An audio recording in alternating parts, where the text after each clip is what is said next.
زیارتنامه 2 نفر این عبارت من دیدم، یکی حضرت عباسی که مسلم، خیلی جایگاهش میجاست، خیلی میگه لعن الله من جهل حقک، لعنت بر هر کسی که حق تو رو نشناسه. یعنی مسلم شناسی فرض وظیفه است. خدا اون جامعه ایمانی را که خیلی هم فوش داده به بقیه، فوش داده دیگه، نشسته باشه ما اهل کوفه نیستیم فلان فلان، دو تا فوش دادی یکم وایس ببینیم چیکار می‌کنی، ببینیم تام پشت مسلم خالی می‌کنی یا نه. مسلم ولی معصوم بود؟ مسلم امام معصوم بود یا نه؟ خیر، نایب امام معصوم.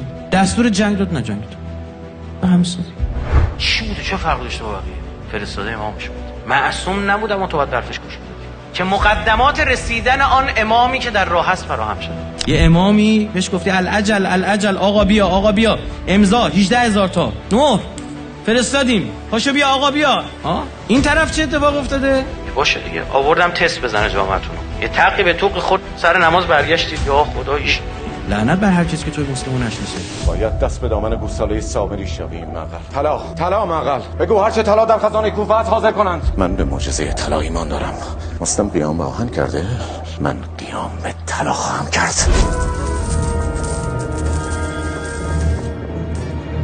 بفرمایید میل کنید. من شما و افراد عشیره هاتان را از طلا سیر خواهم کرد به شرط آنکه خاطیان را از اطراف مسلم پراکنده کنید. بروید و بر کنگره های کاخ ظاهر شوید و با مردمانتان سخن کنید.